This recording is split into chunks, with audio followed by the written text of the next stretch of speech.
Okay. Today I will try to cover maximum question asked from physical chemistry and few question from inorganic chemistry as well. Hello everyone. I am Dr. Kamarul Munir and welcome to my channel Chemistry through Problem Solving. Okay, let's start. First, see the question number 55.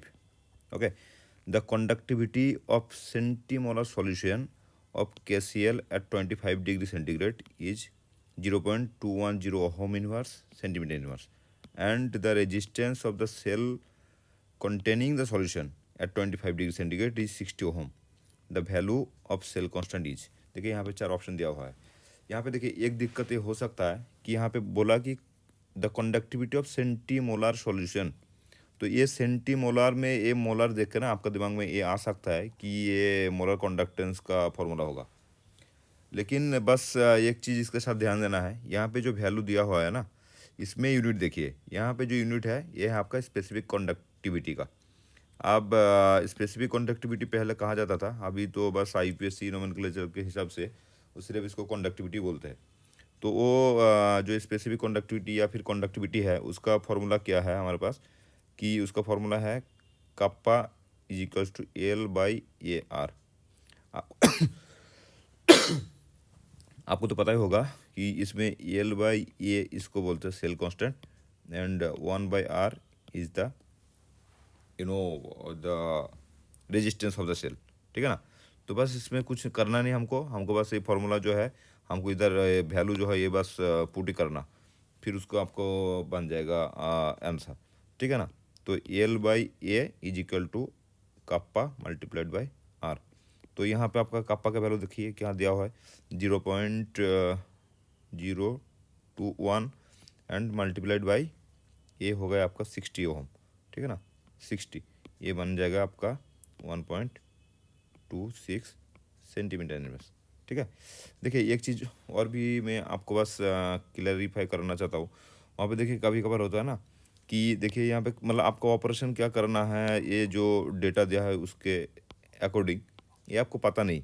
लेकिन एक चीज़ ध्यान में देखिएगा, यहाँ पे जो मतलब solution portion में ना जो यूनिट दिया हुआ है, आप देखिए आपको ऐसे कुछ करके मतलब तोड़ जोड़ के या फिर मल्टीप्लाई करके या फिर डिविजन करके कुछ भी करके अगर ये यूनिट आ रहा है तो फिर गो थ्रो दैट फार्मूला. ठीक है. तो उसमें आपका कभी कभार मतलब 80% चांसेस ऐसा है कि आपका आंसर बन जाएगा. यहाँ पे देखिए आपको फिर मैं एक ट्रिक तो है नहीं खैर, लेकिन अब बस ट्रिक आप सोच सकते हो कि ये ट्रिक है एक. ठीक है ना. यहाँ पे देखिए यहाँ पे जो यूनिट दिया हुआ है ना, एक तो डेटा दिया हुआ है 0.0210. यहाँ पे है आपका A ohm inverse and centimetre inverse. Okay. और एक डेटा दिया हुआ है देखिए यहाँ पे ओम. ठीक है. अब ये ओम इनवर्स के साथ ये ओम का कैसे क्या करेंगे सो दैट कि रिजल्टेंट जो आंसर आएगा वो सेंटीमीटर इनवर्स आएगा. तो डेफिनेटली इसको तो ओम से डिवाइड नहीं कर सकते हम. ठीक है ना. क्योंकि ओम से डिवाइड करेंगे तो ओम टू द पावर -2 हो जाएगा. तो हमको क्या करना है, ये ओम जो है ये ओम को क्या करना है, इसके साथ मल्टीप्लाई करना है ना. तो ओम को सिर्फ मल्टीप्लाई नहीं कर सकते, उसके साथ साथ जो वैल्यू दिया हुआ है उसको भी मल्टीप्लाई करना है. तो ये जो वैल्यू है इस वैल्यू के साथ 21, इसके साथ अब 60 करना है मल्टीप्लाई, और ये बन गया आपका 1.26. ठीक है ना. अब ये देखिए ये ओहम यार ये ओहम ये कट जाएगा तो बस बचेगा आपका सेंटीमीटर इनवर्स. तो ऐसे भी कभी कभार ये हेल्पफुल होता है बहुत.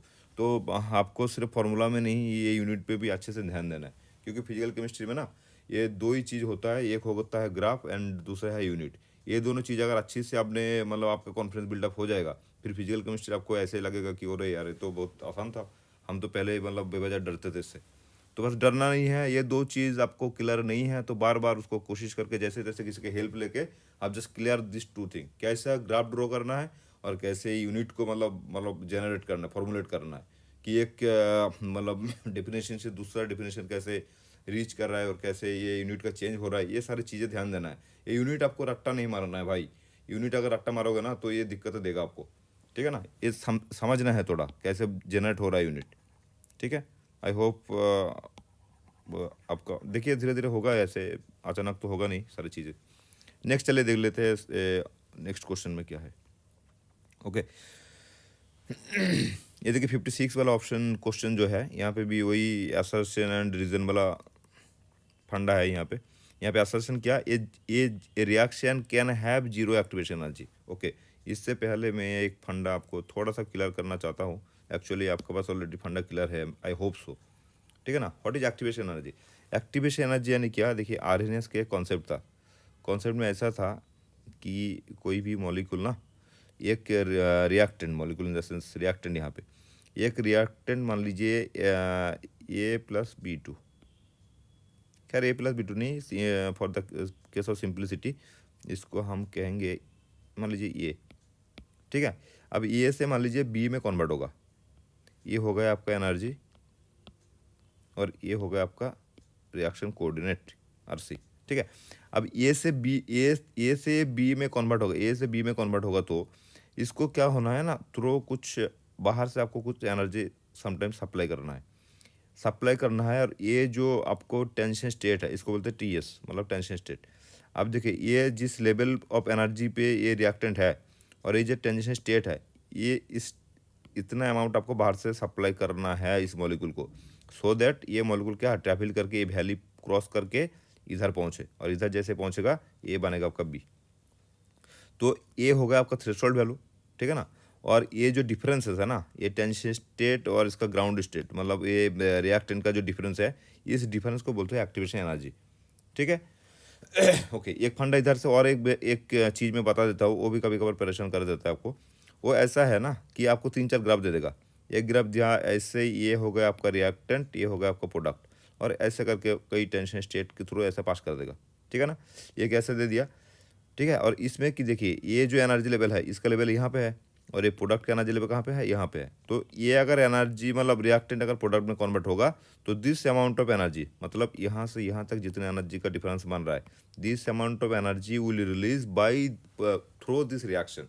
तो ये अगर एनर्जी रिएक्शन अगर रिलीज करता है तो उसको क्या बोलते हैं हम? एंडोथर्मिक या एक्सोथर्मिक? उसको बोलते हैं हम exothermic reaction.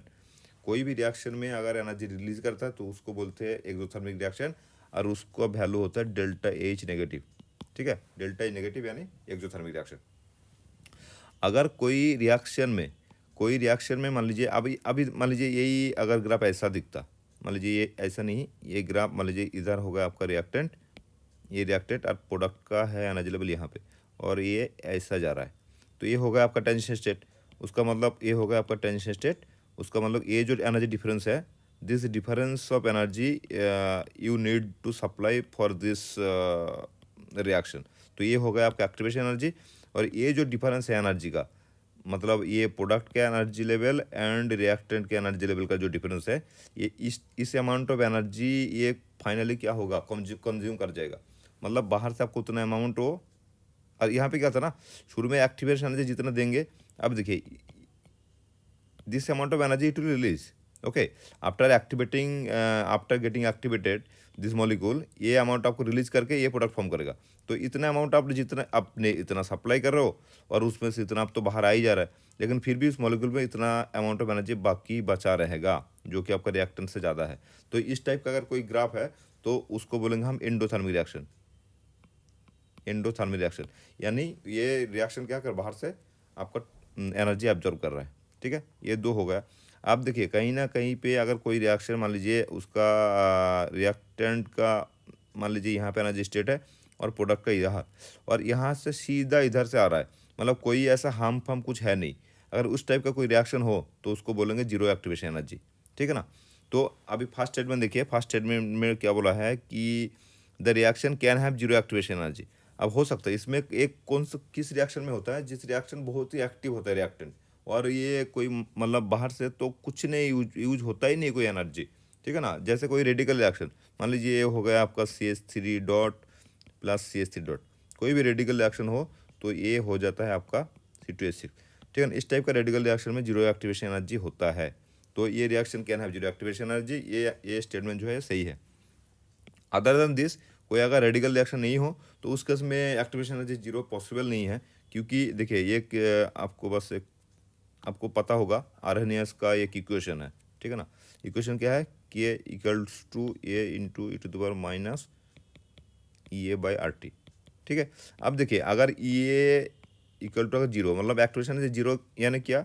A into E/0 मतलब होगा E/0 इक्वल टू 1, मतलब होगा ये, मतलब जितना जितना नंबर ऑफ मतलब स्टार्टिंग मटेरियल है आपका, रिएक्टेंट है, वो सारे के सारे प्रोडक्ट फॉर्म हो रहा है, ठीक है। उसको मतलब जितना कॉल्यूशन थ्योरी से ऐसा बोलते हैं कि दो रिएक्टेंट आपस में कॉल्यूशन करता है, कॉल्यूशन करने के बाद ईच कॉल्यूशन सक्सेसफुली मतलब यही जो होता है टेंशन स्टेट को क्रॉस करके प्रोडक्ट बनता है।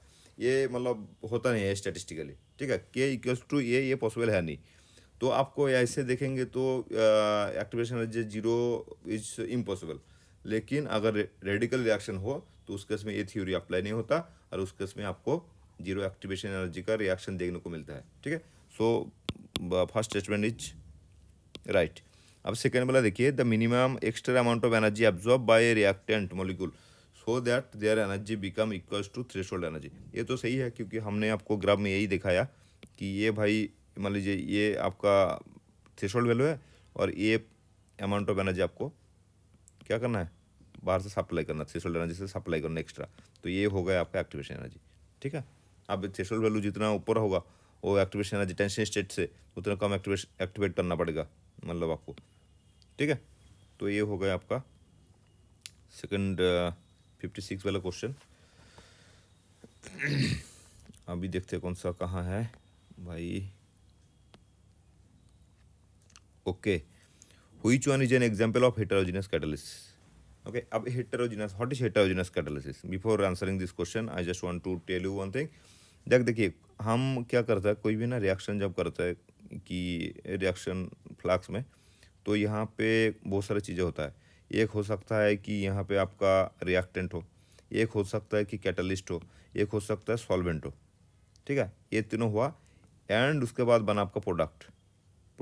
ये सारे चीज़ें अगर सेम फेज में हो तो उसको बोलेंगे हम क्या, होमोजीनस कैटालिसिस। अगर इस सारे चीज़ों में से कोई भी एक अलग फेज में हो, अलग फेज यानी हो सकता है सारे गैसियस फेज में हो रिएक्शन, सारे लिक्विड फेज में हो, या फिर सारे सॉलिड फेज में हो, सारे के सारे अगर सेम फेज में हो तो हो गया आपका होमोजेनस कैटालिसिस। अगर इस इनमें से कोई भी एक का फेज डिफरेंट हो then it will be called as a heterogeneous catalysis. Generally होता क्या है ना, कोई भी मतलब ऐसे मेटल कैटालाइज रिएक्शन, जैसे किसी का हाइड्रेशन करो, किसी का रिडक्शन करो इन प्रेजेंस ऑफ मेटल, तो वो जनरली क्या होता है, मेटल सरफेस में गैसियस रिएक्शन होता है, या फिर मेटल सरफेस में लिक्विड में रिएक्शन होता है, तो वो हो जाता है आपका हेटेरोजेनस कैटालिसिस। बाकी देखिएगा इधर, देखते कौन सा क्या ऑप्शन इसने दिया हुआ है। ओके, देखिए, oxidation of the sulphur dioxide into sulphur trioxide in the presence of oxide of nitrogen, सारे तीनों गैस है, तो ये हो गया आपका homogeneous. Hydrolysis of sugar catalysed by the H+ ion. देखिए शुगर का हाइड्रोलिसिस किया है इसने H+ में, तो ये एक्वस मीडियम में शुगर तो ऐसे डिजोल्व होकर लिक्विड फेज बन जाता है, और H+ भी आपका वो H3+ मतलब वो भी लिक्विड ही है सारे के सारे, तो ये भी होगा आपका homogeneous catalysis. Decomposition of ozone in presence of nitrogen monoxide, same ये भी सारे के सारे क्या है, गैस है, तो ये भी हो गया आपका homogeneous catalysis. Combination between dinitrogen and dihydrogen to form ammonia in the presence of finely divide iron. देखिए अब ये आ गया ना आपका फाइनली डिवाइड आयरन, तो ये फाइनली डिवाइड आयरन यानी क्या, मतलब डिवाइड आयरन का छोटा छोटा टुकड़ा। ओके, तो ये हो गया आयरन तो सॉलिड है आपका, ये नाइट्रोजन गैस है, एमोनिया गैस है, ठीक है, हाइड्रोजन भी गैस है, तीनों गैस है, लेकिन ये फाइनली डिवाइड आयरन हो गया solid. So four is the right answer. Okay, heterogeneous catalysis का बस ये छोटा सा फंडा है, आपको याद रखना है और कुछ नहीं। आप नेक्स्ट थोड़ा सा देख लेते कौन सा वाला है हमारा। अच्छा ये देखिए एक आ गया इनऑर्गेनिक वाला क्वेश्चन है, 63 वाला एक बार देख लीजिए। The relation between N M, N M यहाँ पे दिया हुआ है क्या, यहाँ क्या बोलते हैं, NM equal to the number of the permissible values of magnetic quantum number. तो ये कुछ कुछ किताब में एमएल भी लिखा हुआ होगा, देखिएगा आप मैग्नेटिक क्वांटम नंबर को, ठीक है। और ये जो मैग्नेटिक क्वांटम नंबर और एजीमुथल क्वांटम नंबर जो है, ये इसको रिप्रेजेंट करते हैं हम एल से। अब ये दोनों को रिलेशन तो हमको पता है, m l is equals to 2l+1, तो ये तो एक रिलेशन हमको पता है। बस यही रिलेशन को इन लोगों ने 4 ऑप्शन में घुमा फिरा कर बांटा है, और एक को करेक्ट किया, बाकी को ऐसे ही मतलब गलत कर दिया intentionally, so that right option कौन सा है पता चले। तो अब देखिए ये ml-1 इक्वल टू 2l हो गया, और l equal to ml-1/2। Okay, तो ये this is the right option. तो ये कौन सा वाला है, ऑप्शन नंबर 1, ये देखिए ऑप्शन नंबर 1 पे वो वाला ए वाला है, मैच कर रहा है हमारा। Okay, so for the case of 63 option 1 is the right answer. अब चलिए नेक्स्ट देख लेते हैं। ओके, ये देखिए 64 में एक क्वेश्चन है, amongst the following the total number of species not having 8 electrons around the central atom. कल एक प्रीवियस वीडियो में हमने ये किया था कि कौन सा ल्यूइस एसिड है इनमें से, तो वहाँ पे इलेक्ट्रॉन काउंट कराया था आपको। तो ये सेम ही है, बस आपको ये चेक करना है कौन सा। देखिए यहाँ पे एक ट्रिक है ऐसा कि यहाँ पे है नॉट हैविंग 8 इलेक्ट्रॉन्स, तो हमको बस नॉट हैविंग 8 इलेक्ट्रॉन्स का मतलब है कि 8 नहीं है, उसका मतलब 8 से कम भी हो सकता है, ज़्यादा भी हो सकता है। लेकिन दिमाग में कभी कभार एक ही ट्रिक करेगा कि ये भाई 8 नहीं है, मतलब 8 से कम है। और फिर हमने ये एल्बुमिनम एल हमको पता है 6 है, बेरिलियम ये 4 है, दोनों करके 2 पे टिक करके आ जाएंगे और फिर हमारा हो जाएगा गलत, ठीक है ना। क्योंकि देखिए NH3 में तो हमको आज काउंट नहीं कर रहा हूँ, आप लोग काउंट कर लीजिएगा। NH3 का नाइट्रोजन का 7 है एटॉमिक नंबर, तो बाहर में कितना है 5 है। 5 में से देखिए 3 हाइड्रोजन प्लस 3 एक दे रहा है, तो हो गया आपका 8 इलेक्ट्रॉन। ऐसे एल्युमिनियम Cl3 का ये इसका हो जाएगा बाहर में 6 इलेक्ट्रॉन, बेरिलियम Cl2 का हो जाएगा 4 इलेक्ट्रॉन, CCl4 का हो जाएगा 8 इलेक्ट्रॉन और PCl5 का हो जाएगा 10 इलेक्ट्रॉन। एक ऐसे फॉस्फोरस हो गया आपका 15 ना, तो 1s2 2s2 2p6 3s2 3p3, तो बाहर कितना है आपका, देखिए 5 इलेक्ट्रॉन है, तो बाहर फॉस्फोरस का बाहर 5 इलेक्ट्रॉन है। चलिए इसको इरेज कर देता पहले। तो फॉस्फोरस का बाहर क्या है 5 इलेक्ट्रॉन है। अब ये फॉस्फोरस का 5 इलेक्ट्रॉन है और ये 5 क्लोरीन क्या कर रहा है, एक एक करके कंट्रीब्यूट कर रहा है, PCl5 है ये, ठीक है। तो अब देखिए फॉस्फोरस का बाहर कितना इलेक्ट्रॉन हो गया, 2 multiplied by 5 equal to 10 electron हो गया। तो ये भी आपका हो गया एक्स्ट्रा, मतलब जो कि 8 इलेक्ट्रॉन नहीं है। तो ये 1 2 3, तो नंबर ऑफ आंसर होगा आपका 1, ठीक है। तो एक number option 1 is the correct answer, ठीक है। चलिए अब नेक्स्ट कर लेते हैं। 64 के बाद 65, हाँ एक आया इंटरेस्टिंग क्वेश्चन शायद 65। ये है आपका इनऑर्गेनिक पोर्शन का मॉलिक्यूलर ऑर्बिटल थ्योरी से। I think you guys know the answer of this question, क्योंकि ये बहुत ही आसान है। हमने एमओ थ्योरी में एमओ डायग्राम पढ़ा होगा आप लोगों ने, और एमओ डायग्राम में क्या है, यहाँ पे किसका मांगा है एमओ डायग्राम, नाइट्रोजन मॉलिक्यूल का। अब नाइट्रोजन का एटॉमिक नंबर कितना हो गया आपका 7, मतलब 1s2 2s2 2p3, ये हो गया आपका उसका एटॉमिक नंबर, ओके। अब ये है नाइट्रोजन एटम, अब नाइट्रोजन मॉलिक्यूल यानी N2। अब N2 में क्या है, 2 एटम है। अब ये एमओ थ्योरी कहता है कि number of molecular orbital is equals to number of atomic orbital combined, okay. अब मान लीजिए इधर मैं ऐसे ड्रॉ करता हूँ, उसको ऐसे ड्रॉ करता हूँ। ये मान लीजिए एक इधर एक नाइट्रोजन एटम है और इस साइड में एक नाइट्रोजन एटम है, ठीक है। ये होगा आपका इसका 1s, ये होगा इस एटम का 1s। अब दोनों एटॉमिक ऑर्बिटल कंबाइन कर रहा है तो दोनों मॉलिक्यूलर ऑर्बिटल जनरेट करेगा, जिसकी एनर्जी होगा एक जो एटॉमिक एनर्जी है इससे ज़्यादा एक ऑर्बिटल का, और एक ऑर्बिटल का एटॉमिक एनर्जी होगा एटॉमिक इसका जो एटॉमिक ऑर्बिटल का जो एनर्जी लेवल है उससे कम, ठीक है ना। अब ये होगा आपको बीच बराबर जो है ये इसको बोलेंगे मॉलिक्यूलर ऑर्बिटल, ओके। ये दोनों इधर लेफ्ट साइड वाला होगा एटॉमिक ऑर्बिटल, ये राइट साइड वाला होगा एटॉमिक ऑर्बिटल, और ये बीच वाला जो होगा ये होगा आपका मॉलिक्यूलर ऑर्बिटल। अभी दो इधर देखिए 1s वाला एक एटॉमिक ऑर्बिटल, ये इधर 1s वाला एक एटॉमिक ऑर्बिटल, दोनों कंबाइन करके 2 मॉलिक्यूलर ऑर्बिटल जनरेट करेगा। जिसकी एनर्जी कम होगा उसको बोलेंगे bonding ammo, bonding molecular orbital, और जिसकी एनर्जी ज़्यादा है उसको बोलेंगे anti bonding ammo, anti bonding molecular orbital, okay. ये सिंपल सा थ्योरी है एक। अब इसी थ्योरी में आंसर हो जाएगा। तो ये 1s ऑर्बिटल के लिए ऐसा है, सिमिलरली 2s ऑर्बिटल के लिए भी इस टाइप का ही एक हम ड्रॉ करेंगे। ये हो गया आपका 2s, ठीक है ना, क्योंकि इस साइड में एक नाइट्रोजन एटम है, इस साइड में एक नाइट्रोजन एटम है, ये 2 हो गया। और इधर एक ड्रॉ करेंगे 2p का। अब 2p में कितना है, 3 है ऑर्बिटल, ठीक है ना, 3 ऑर्बिटल है इसमें से। लेकिन एक इंटरेस्टिंग फीचर्स इधर एक ये है कि यहाँ पे जो ड्रॉ करेंगे ना, यहाँ पे देखिए यहाँ पे p ऑर्बिटल में क्या, p ऑर्बिटल ऐसा है, ऐसा। ये x डायरेक्शन में एक लोब है, y डायरेक्शन में एक है, और z डायरेक्शन में, तीनों डायरेक्शन में है। अगर किसी एक डायरेक्शन से अगर ओवरलैप करेगा तो एक डायरेक्शन में बनेगा आपका सिग्मा बॉन्डिंग और बाकी दो डायरेक्शन में आपका हो जाएगा साइड वेज ओवरलैप, तो बाकी दो डायरेक्शन के बनेगा आपका पाई बॉन्डिंग। ठीक है, तो ये तीनों में से एक बनेगा आपका सिग्मा ऑर्बिटल और बाकी दो बनेगा आपका पाई ऑर्बिटल।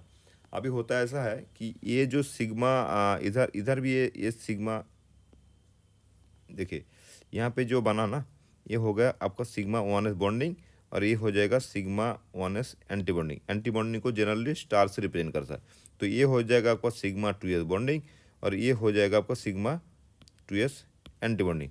किसका? Sigma 2s anti bonding of N2 molecule. Okay, ये है मॉलिक्यूलर ऑर्बिटल। अभी यहाँ पे जो सिग्मा बॉन्डिंग बनेगा, ये जो सिग्मा बॉन्डिंग बनेगा ना, ये सिग्मा बॉन्डिंग से रिपल्शन होता है और रिपल्शन हो गए सिग्मा बॉन्डिंग को थोड़ा सा ऊपर से पुश कर देता है और नीचे रह जाता है जो पाई बॉन्डिंग। तो इसको ऐसे ड्रॉ करेंगे कि ये हो गया आपका इसका सिग्मा बॉन्डिंग और ये पाई वाला हो जाएगा इधर। ठीक है, और जैसे एंटी बॉन्डिंग क्या होता है, एंटी बॉन्डिंग रहेगा ऊपर और ये पाई वाला रहेगा दोनों बीच में, ये हो गया। और इसको जनरली सिग्मा जेड से रिप्रेजेंट करता है। यहाँ पे ये हो गया पाई एक्स, ये हो गया पाई वाई। तो जनरली तो ये हो गया आपका पाई एक्स स्टार, ये हो गया आपका पाई वाई स्टार और ये हो गया सिग्मा जेड स्टार। ऐसे ये कन्वेंशन है। और ये हो गया आपका एक्स वाई जेड ऑर्बिटल, ये जेड वाई एक्स, मतलब पी एक्स, हाँ P X P Y P Z का ऐसा हो गया।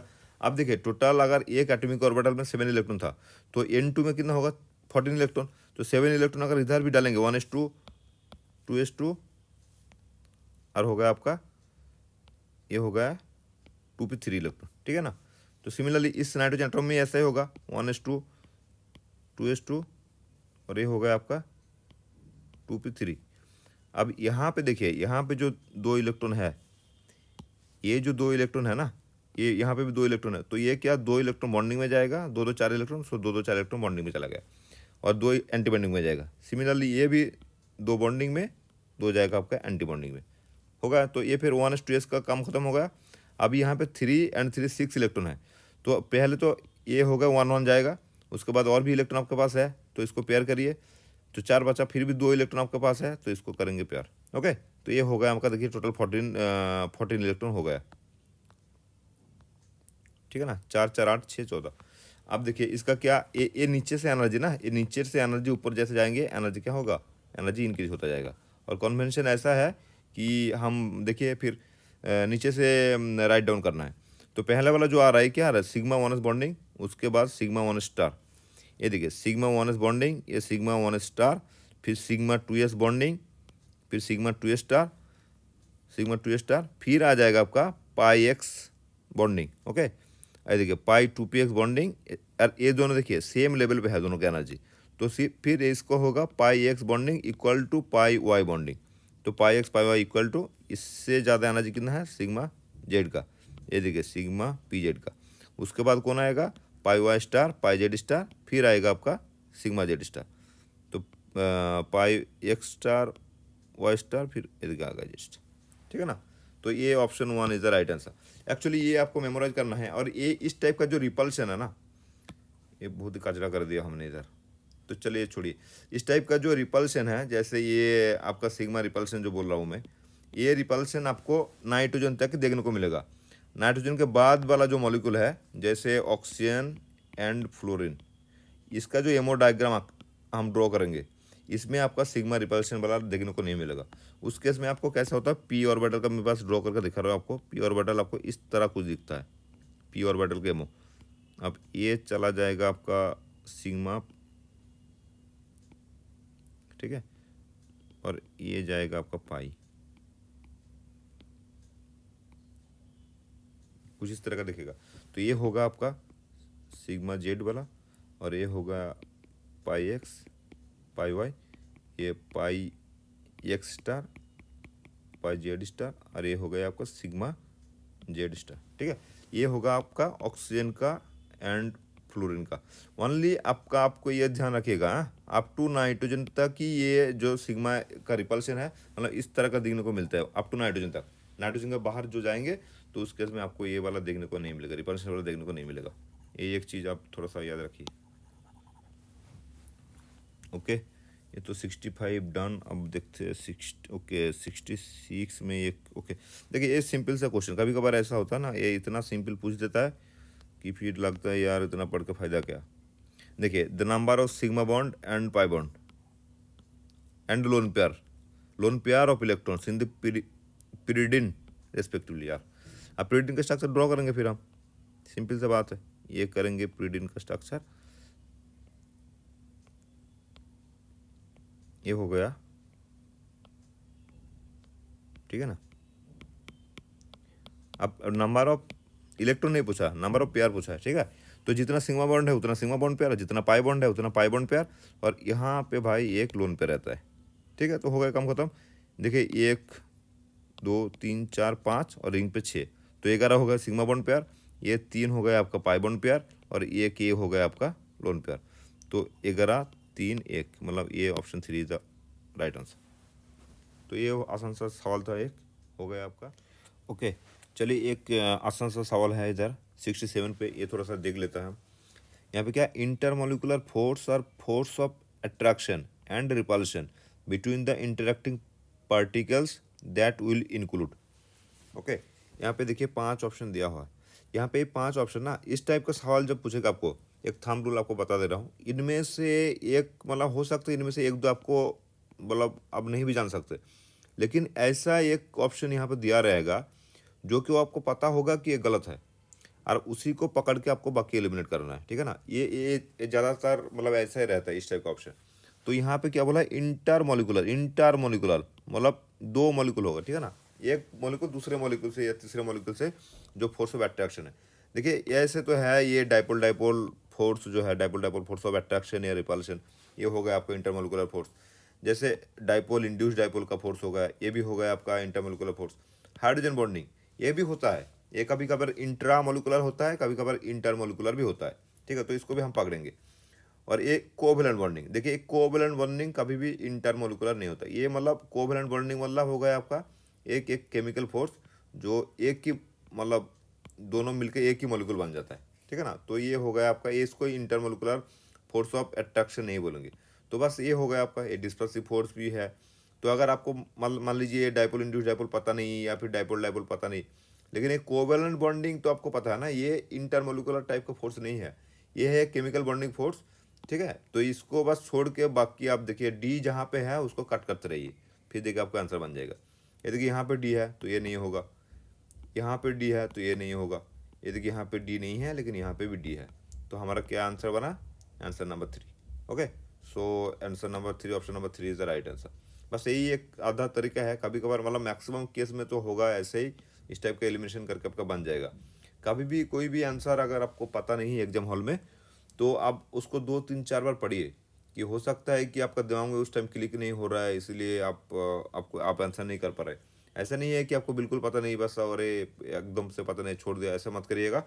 उसमें देखिएगा कभी कभार आपको बेनिफिट भी मिल जाएगा, थोड़ा बहुत इधर उधर से तुक्का लगा के या फिर कुछ भी एलिमिनेट करने की कोशिश करिए, तो आंसर बन जाता है कभी कभार। Okay okay now let's see the question number 71।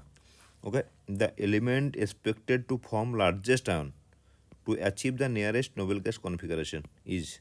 देखिए 4 ऑप्शन यहाँ पे दिया हुआ है, और यहाँ पे पूछा क्या है कि ये जो एलिमेंट है ना, 4 ऑप्शन जो दिया है, इसमें से नियरेस्ट नोबेल गैस का कॉन्फिगरेशन पाने के लिए ये जो कुछ करना है ये करेगा, आइदर इलेक्ट्रॉन लेगा या फिर इलेक्ट्रॉन छोड़ेगा, ये इसका मर्जी, लेकिन ये करने के बाद ये जो कॉन्फिगरेशन मिलेगा, मिलने के बाद कौन सा लार्जेस्ट होगा, इसका रेडियस कौन सा ज़्यादा होगा, कि एज ए होल ये जो आयन बनेगा ये कौन सा लार्जेस्ट होगा।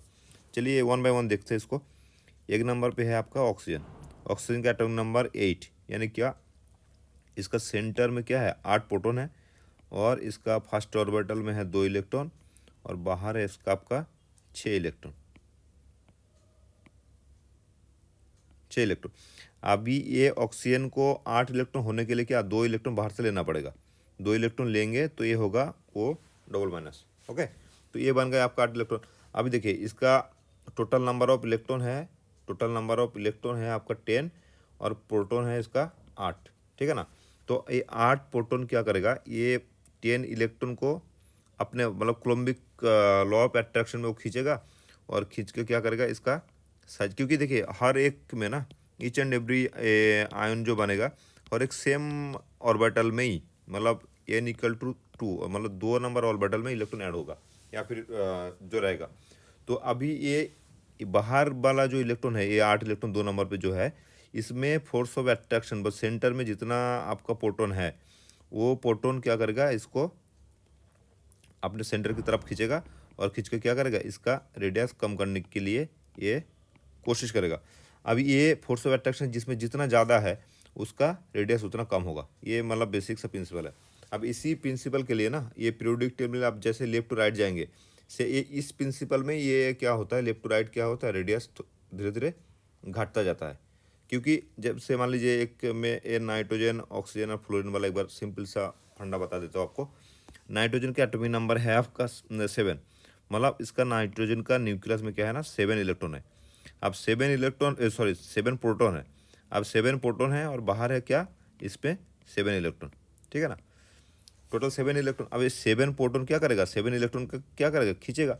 अब देखिए coulombic force a proportional is equal to Q1 Q2 by R square या फिर D स्क्वायर। ओके, तो ये चार्ज जितना बढ़ेगा ये फोर्स उतना बढ़ेगा। यहाँ पे देखिए, यहाँ पे चार्जेस क्या है, 7 प्रोटॉन और 7 इलेक्ट्रॉन का। तो यहाँ पे जो फोर्स है ऑक्सीजन के मामले में मैटर, देखिए ये सेंटर में 8 प्रोटॉन रहेगा और टोटल इसका कुल मिला के इलेक्ट्रॉन है 8, मतलब फर्स्ट ऑर्बिटल में 2, बाहर है 6, ठीक है ना। इस केस में फोर्स क्या हो जाएगा, यहाँ पे Q1 Q2 by are square. यहाँ पे देखिए 8 इलेक्ट्रॉन 8 प्रोटॉन के लिए काउंट किया जाएगा, तो उस केस में फोर्स और ज़्यादा हो जाएगा। तो क्या करेगा, ये फोर्स ऑफ अट्रैक्शन का बढ़ेगा, उसका मतलब रेडियस और घट जाएगा। फिर फ्लोरीन के लिए भी सेम। अब फ्लोरीन के लिए क्या होगा, सेंटर में प्रोटॉन होगा आपका 9 और बाहर इलेक्ट्रॉन भी होगा आपका 9, ठीक है ना। तो कुल मिलाकर इसका भी फोर्स ऑफ अट्रैक्शन और ज़्यादा बढ़ जाएगा। तो इसलिए लेफ्ट टू राइट में जैसे जाएंगे, मूव करेंगे पीरियोडिक टेबल में, क्योंकि इलेक्ट्रॉन सेम ऑर्बिटल में ऐड हो रहा है, इलेक्ट्रॉन एक एक करके। देखिए नाइट्रोजन के मामले में क्या था, इसका बाहर 5 इलेक्ट्रॉन था। फिर ऑक्सीजन के केस में क्या हुआ, इसी ऑर्बिटल पे n equal to 2 number orbital पे एक इलेक्ट्रॉन और ऐड हुआ और सेंटर पे एक प्रोटॉन ऐड हुआ। फिर फ्लोरीन पे जाएंगे तो क्या होगा, इसमें एक सेंटर पे एक प्रोटॉन और ऐड होगा और बाहर n equal to 2 number orbital में एक इलेक्ट्रॉन और ऐड होगा। ऐसे ऐसे करते करते आपको बढ़ रहा है धीरे धीरे। इसीलिए क्या, फोर्स ऑफ अट्रैक्शन बढ़ रहा है और ये फिर क्या हो रहा है, इसका रेडियस थोड़ा श्रिंक कर रहा है। अभी यहाँ पे मामला थोड़ा सा अलग है, थोड़ा सा अलग इसलिए है क्योंकि ऑक्सीजन में क्या था आपका 8 इलेक्ट्रॉन था, लेकिन जैसे ही वो 2 माइनस मारेगा, वो 2 माइनस पे आपका 10 इलेक्ट्रॉन हो रहा है, मतलब 8 प्रोटॉन क्या कर रहा है, 10 इलेक्ट्रॉन को क्या कर रहा है, अपनी तरफ खींच रहा है। और यहाँ पे देखिए फ्लोरीन के केस में क्या होगा, 9F, मतलब इसका हो गया बाहर में first orbital is equal to 1 पे इसका 2 इलेक्ट्रॉन और बाहर है आपका कितना इलेक्ट्रॉन, 7 इलेक्ट्रॉन, 4 5 6 7 इलेक्ट्रॉन, ठीक है ना। तो मतलब एक इलेक्ट्रॉन इसको चाहिए, इसको 8 पूरा होने में, नियरेस्ट इलेक्ट्रॉन इसका नियॉन के इलेक्ट्रॉन कॉन्फ़िगरेशन पाने के लिए, ठीक है। अब देखिए 9 इलेक्ट्रॉन को ये क्या 8, सेंटर में प्रोटॉन तो 8 है, ये 9 इलेक्ट्रॉन को खींचेगा। 9 प्रोटॉन क्या करेगा, टोटल कुल मिलाकर 10 इलेक्ट्रॉन को खींचेगा अंदर की तरफ। अभी देखिए नाइट्रोजन का केस में क्या है, इसका सेंटर में प्रोटॉन कितना है, 7, और इसका टोटल इलेक्ट्रॉन भी 7 था। 7 का मतलब फर्स्ट ऑर्बिटल में 2 और बाहर है 5, तो ये बाहर जो 5 इलेक्ट्रॉन है, इसको 8 बनने में कितना ऐड करना पड़ेगा, 3 इलेक्ट्रॉन ऐड करना पड़ेगा। तो ये देखिए 7 प्रोटॉन खींच रहा है आपका 10 इलेक्ट्रॉन को, हर एक में मामला सेम है। यहाँ पे ऑक्सीजन के केस में 8 प्रोटॉन खींच रहा है आपको, किसको, अपनी तरफ 10 इलेक्ट्रॉन को। फ्लोरीन के लिए 9 प्रोटॉन खींच रहा है 10 इलेक्ट्रॉन को। अब देखिए नाइट्रोजन के लिए क्या है, आपका 7 प्रोटॉन खींच रहा है क्या, 10 इलेक्ट्रॉन को, ठीक है ना।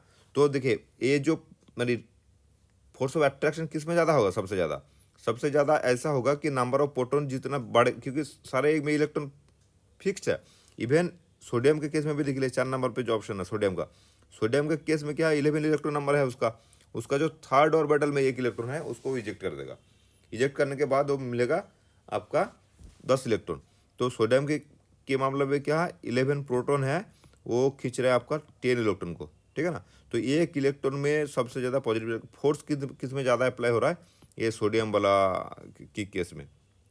तो इसमें क्या कर देगा, ये बाहर का ऑर्बिटल का अपने तरफ और ज़्यादा तेज़ी से खींचेगा और इसको क्या कर देगा, साइज को थोड़ा स्विंग कर देगा। और सबसे ज़्यादा फोर्स कम कम अप्लाई कहाँ पे हो रहा है, ये नाइट्रोजन पे। तो इसीलिए नाइट्रोजन, सॉरी ये नाइट्रोजन पे, तो इसीलिए नाइट्रोजन का रेडियस सबसे बड़ा रहेगा इधर। एक रीज़न और भी है, क्योंकि देखिए यहाँ पे 3 माइनस चार्ज है ना नाइट्रोजन पे हो जाएगा, जैसे ही ऑक्टेट बनने में 3 इलेक्ट्रॉन ऐड करोगे तो 3 माइनस चार्ज हो जाएगा। अभी ये जो एक्स्ट्रा माइनस चार्ज 3 हो गया, इसी में रिपल्सिव फोर्स भी थोड़ा सा ज़्यादा अप्लाई होगा आउटर ऑर्बिटल पे। इसलिए ये रिपल्शन कम करने के चक्कर में ना ये अपना साइज थोड़ा सा बढ़ाएगा, सो दैट इसका मतलब एरिया थोड़ा सा ज़्यादा मिले और ये रिपल्शन इसका थोड़ा सा कम हो, ठीक है ना। तो कुल मिला के सबसे लार्जेस्ट आपका जो आयन बना वो हो गया आपका sodium, sorry nitrogen. So option is 3 is the right answer. Okay, I hope you, मतलब ये थोड़ा सा आपको समझ में आया। ओके, चलिए ये 76 वाला क्वेश्चन को थोड़ा सा देख लेते हैं। ओके, ये थोड़ा सा आसान सा क्वेश्चन है, ऑर्गेनिक केमिस्ट्री से है। ऐसे यहाँ पे क्या बोला, weight in gram. Okay, 2 mole of the organic compound which is obtained by heating sodium ethanoate which with sodium hydroxide in presence of calcium oxide। मतलब ये क्वेश्चन ऐसा पूछा है कि सोडियम इथॉक्साइड यानी क्या, कि CH3COO Na, इसको आप कैल्शियम ऑक्साइड की प्रेजेंस में हीट करके जो कंपाउंड बनेगा वो बनेगा आपका CH4। इसका 2 मोल का वेट क्या है। Okay, weight of the 2 mole of the organic compound which is obtained by heating sodium ethanoate with sodium hydroxide in the presence of calcium oxide। ठीक है, तो 2 मोल का वेट कितना है। अब देखिए जैसे ही तो आपको दिमाग में अचानक आ जाएगा, अरे यार ये तो सोडियम इथॉक्साइड है, इसको कैल्शियम ऑक्साइड की वजह से हीट करेंगे तो बनेगा मीथेन। अब मीथेन जैसे बना, डिकार्बोक्सिलेट हो जाएगा इसमें से, और डिकार्बोक्सिलेट होने के बाद बनेगा मीथेन। और फिर अचानक इसका आप मोलिकुलर वेट कैलकुलेट करने लगेंगे, ये 12 + 4 हो जाएगा 16। ऑप्शन इज देयर, आप इधर कर देंगे टिक, और वैसे हो जाएगा आपका गलत। यहाँ पे क्या पूछा, सीधा सीधा बोल दिया। थोड़ा सा पेशेंस रख के, एक कॉम्पिटिटिव एग्जाम है तो हर जगह में ये क्या करेगा ना, पेपर से थोड़ा थोड़ा ट्विस्ट करने के लिए वो सोचेगा। यहाँ पे कुछ है ही नहीं, ट्विस्ट ज़्यादा है नहीं, बस आपको क्या करना है, पेशेंस से इसको पढ़ना है एग्जाम हॉल में, बस उतना ही काम करना है आपको। बाकी आपको इसके आंसर भी मालूम होगा, सब कुछ होगा, लेकिन फिर गलत हो जाएगा। तो 1 मोल का अगर 16 है तो 2 मोल का कितना होगा, 32। So option 2 will be the right answer. Okay, ये थोड़ा सा छोटा छोटा चीज़ है, ये थोड़ा सा ध्यान रखेंगे तब होगा बेहतर। Okay, now let's see the question number 83। अब 83 में क्या बोला है, the right option for the mass of CO2 produce by heating 20 gram of 20% pure limestone is atomic mass of calcium 40। देखिए क्वेश्चन बहुत आसान सा है, और आसान इसलिए और भी ज़्यादा आसान बन गया है क्योंकि ये जो रिएक्शन है ना, रिएक्शन दे दिया। रिएक्शन एक चीज़ मत ध्यान रखिएगा, रिएक्शन ऑलवेज मोल रेशियो पे होता है, ठीक है ना। यहाँ पे इस रिएक्शन में क्लियरली दिख रहा है कि 1 mole of calcium carbonate is decompose to 1 mole of calcium oxide and 1 mole of carbon dioxide. इसका मतलब ये है कि 1 मोल कैल्शियम कार्बोनेट को अगर हीट करेंगे तो 1 मोल ऑफ CO2 जनरेट होगा, ठीक है ना। अब यहाँ पे क्या, यहाँ पे मोल पे दिया नहीं है, वैल्यू क्या पे दिया है, ग्राम पे दिया है। ग्राम पे दिया है 20 ग्राम, ठीक है। वो तो ग्राम को मोल में कन्वर्ट करेंगे तो हम क्या करना पड़ेगा, हमको इसका मोलिकुलर वेट से डिवाइड करना पड़ेगा। अब कैल्शियम कार्बोनेट का मोलिकुलर वेट कितना है, कैल्शियम कार्बोनेट का मोलिकुलर वेट है आपका 100।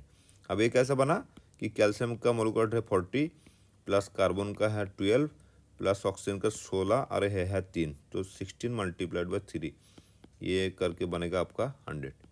तो ये 100 हो गया आपका कैल्शियम कार्बोनेट का मोलिकुलर वेट।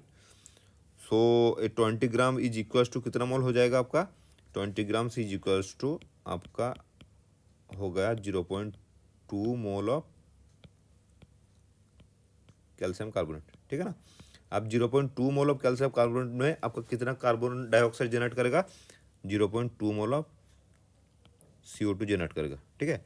अब ये 0.2 मोल ऑफ CO2 जनरेट करेगा, उसका मतलब इसका मोलिकुलर वेट कितना हुआ, CO2 का मोलिकुलर वेट कितना है हमको पता है, 12 + 32 इज इक्वल टू 44। तो 44 होगा इसका मोलिकुलर वेट, और हमको कितना मोल मिला है, 0.2 मोल। सो ये ग्राम पे कितना बनेगा, फिर देख लीजिए ग्राम पे कितना बना, ठीक है। कैसे करेंगे, तो कि ये 0.2 × 44 ग्राम इज इक्वल टू 8.8 ग्राम। अब 8.8 ग्राम ऑफ CO2 आपको मिल जाता 20 ग्राम कैल्शियम कार्बोनेट को हीट करके, अगर ये 100% प्योर होता तो, लेकिन ये है कितना, 20% प्योर है। मतलब इसमें से ये 8.8 ग्राम से ओनली 20% ही आपको CO2 मिलेगा। तो इसको बस 20% से मल्टीप्लाइड कर दिया और ये आपका बना कितना, 5। So 8.8 divided by 5 is equal to 1.76 gram. तो ये हो गया आपका आंसर। देखिए ये कहाँ पे है, ऑप्शन नंबर 2 पे। So option number 2 is the right answer. Okay, I hope you got this point. ये बहुत ही सिंपल सा था, बस ऐसे भी एक दो पूछ लेता है कभी कभार। Okay okay, now let's move to question number 84।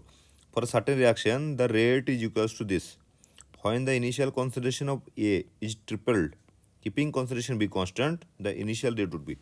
भाई यहाँ पे कुछ नहीं, देखिए ये सिंपल सा सवाल है बहुत ही। यहाँ पे आपको कुछ करना नहीं, रेट इक्वल्स टू के ए स्क्वायर बी। ओके, अभी ए का कॉन्सेंट्रेशन अगर ट्रिपल करेंगे तो क्या रहेगा, न्यू रेट क्या होगा, रेट ये देखिए जो इसका जो वैल्यू है, अब ए के जगह बिठाएंगे हम 3A, तो ये होगा स्क्वायर ए बी। तो इसको बाहर लाएंगे 3 को, तो ये बाहर आएगा 9K 3, सॉरी फिर 3 तो रहेगा नहीं, ये आ गया 9K ए स्क्वायर बी। ओके, तो ये क्या होगा, ये 9 टाइम्स क्या होगा, अभी न्यू नया जो रेट, इसको मान लीजिए R10, ठीक है ना। तो ये हो गया, अब के स्क्वायर बी इस पोर्शन को, ये क्या है, R है, तो ये हो गया R, ठीक है ना। तो नया जो रेट बना ये पहला रेट से 9 टाइम्स बढ़ जा रहा है, ठीक है। एज सिंपल एज दैट, यहाँ पे कुछ है नहीं, बस इसको आपको कॉन्सेंट्रेशन को रिप्लेस ही करना है, बाकी जितना बनेगा सिंपल मैथ है, ठीक है। तो कौन सा ऑप्शन देखिए यहाँ पे, ये देखिए इंक्रीज बाय द फैक्टर 9, तो option number 3 is the right answer. Okay, तो यहाँ तक तो सिंपल ही था, बाकी और पता नहीं कहाँ कुछ है कि नहीं। आई थिंक यहीं पे हम छोड़ देते आज। ओके, बाकी जो है छोटा बचा कुचा वो हम नेक्स्ट वीडियो में करेंगे। आज थोड़ा सा यहीं पे स्टॉप कर लेते हैं। Okay guys, thank you very much for your patience and watching, and please comment the you know if you have if you feel that I have some sorts of deficiency, please mention in the comment box, so that it will help me to improve my skill. And I hope just making the video I will gain some sorts of knowledge from somewhere, and it will improve my efficiency also with due time. But if you mention my fault, that will be very better, I think. I will work on that area, and I will try to improve in a faster rate. Okay, and thank you very much. Thank you for watching this video.